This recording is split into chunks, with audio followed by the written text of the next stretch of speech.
The Italian Wine Podcast is the community-driven platform for Italian wine geeks around the world. Support the show by donating at ItalianWinepodcast.com. Donate €5 or more and we'll send you a copy of our latest book, My Italian Grape Geek Journal, absolutely free. To get your free copy of My Italian Grape Geek Journal, click support us at ItalianWinepodcast.com or wherever you get your pods.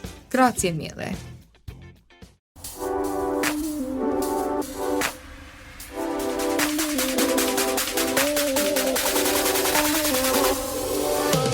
Welcome to another episode of On the Road Edition, hosted by Stevie Kim. Each week, she travels to incredible wine destinations, interviewing some of the Italian wine scene's most interesting personalities, talking about wines, the foods, as well as the incredible travel destinations. Hello everyone, my name's Stevie Kim and welcome to the Italian Wine Podcast On the Road Edition. And you know what that means. It is Mama Jumbo Shrimp, our YouTube channel. So if you haven't subscribed, please click below and push the subscribe button. And if you'd like to give a thumbs up, even better.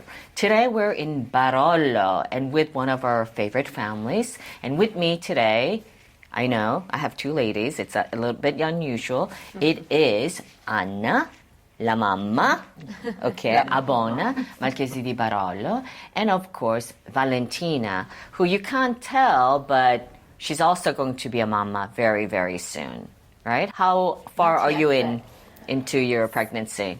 6 months, so still free to go. Okay, so when is the due date? When will you be officially mama? Let's say end of July. End of July. Yeah. Okay. Fantastic. Are you ready to be nonna? More than ready. Okay, so I think she's readier than me. Yeah, honestly. probably. Okay. So today, of course, it's been raining. We've been here for a couple of days and it's been raining. So it's going to be all about just eating and drinking. And sometimes drinking and eating.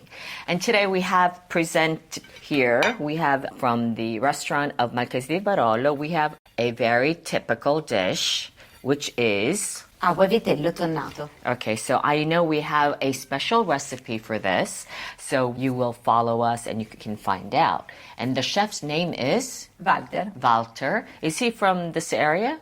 Yes, indeed. Yes. Okay, how long has Walter been? Walter is with us for around 15 years.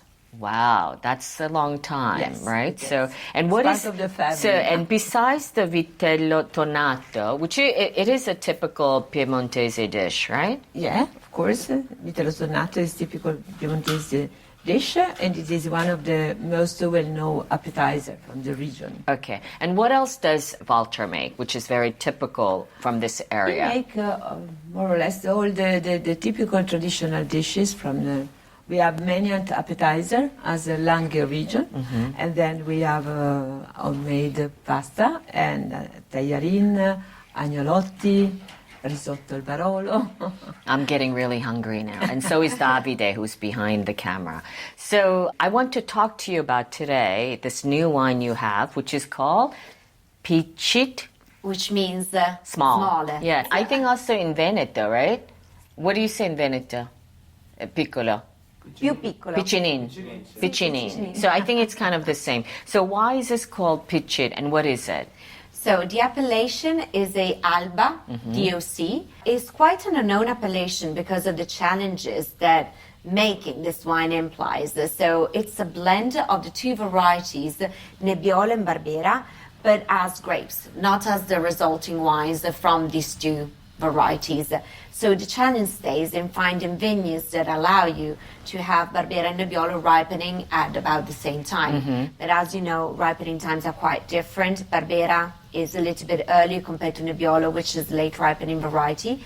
So we were lucky enough to have a very dedicated Davide, my brother, who's our vineyard manager, that found these two locations where, given the exposure, the altitude, the soil type of the two vineyards, in one Nebbiolo and the other one, the Barbera, could grow and mature, ripen at about the same time, so that we were finally able to make this blend.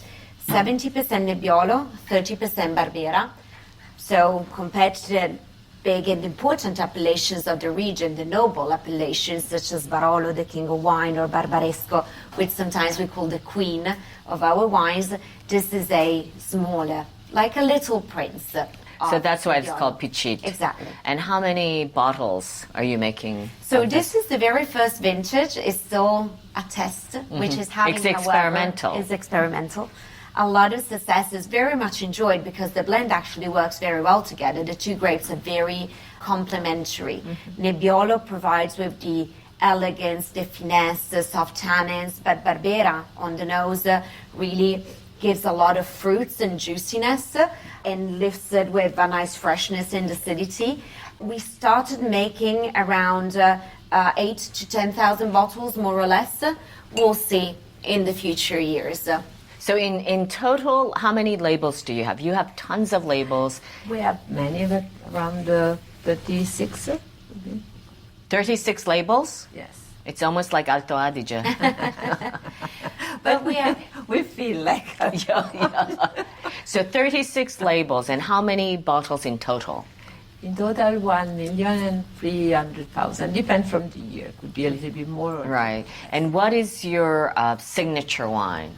If you were to choose one wine out of the 36 labels, Yeah. what would be your... Just one, Mama. Just one. It's really difficult I know, for me. that's why I asked you. But I can say Barolo di Barolo, Barolo del Comune di Barolo, Right. because it represents the blend of the vineyard that we have in Barolo, and it is something that we taste before we blend like we like. That As is a what- family. As a family. So how do you, I mean, I am imagining you're making 36 labels, so you have vineyards all over, right? So how do you managing the different parcels? This is the reason why we can make so many different labels. Because of our vineyards being in locations which are so different one from the other. Even though the area is small, because we are really looking at a south of Piedmont, that's it, you're not expanding anywhere else. Our land offers us so many opportunity of different expressions of the very few variety that here we grow. Specifically Nebbiolo and Barbera, the two main red varieties of the region, change very much according to where they're grown. Barbera from Alba, like in this case, is actually a Barbera from Barolo because it grows in the town of Barolo, delivers different profiles, different notes, different expressions compared to a Barbera from Asti. The same is, of course, with Nebbiolo. Nebbiolo from Barolo, Nebbiolo from Barbaresco, Nebbiolo from the general Alba. So there are many different voices that we would like to bring to the table, and vineyards have to be managed differently, of course, according to the terroir. It is also part of our tradition, because as a family, and many families in the past they did the same, is better to have different situation, because we can have also the risk that some situation they can't, some region they can have problem in terms of weather, so that is, it helped us a lot. In the past, it was very, very useful this. So how many years, Anna, have your family been producing wine for Marchesi di Barolo? For the Marchesi di Yeah. Barolo, we started in 1929 when the family decided to buy the property of the Marchesi di Barolo from the Opera Pia. In that time, they were very excited and very proud of what they did. They were one of the few families in Barolo. They were already producing wine with the label Abbona. We still have a house in front of the castle where they were looking at the... Yeah, this is very strategic. I remember when there was Collisione, of Yes. course, Yes. you know, I got a chance to know you better because we were watching all the concerts from your balcony, your terrace. Yes. No more Collisione, right? No more Collisione. What happened to unfortunately. Collisione? Collisione finished with the COVID situation, unfortunately, and they didn't went back.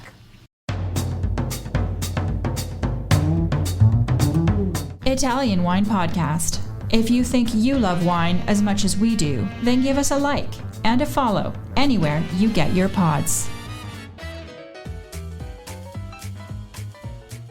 Valentina has a sibling, your son, Davide, And then you have one husband, Ernesto. Luckily, just one. Yeah. So you now have one husband as well. So there are 4 of you. Yeah.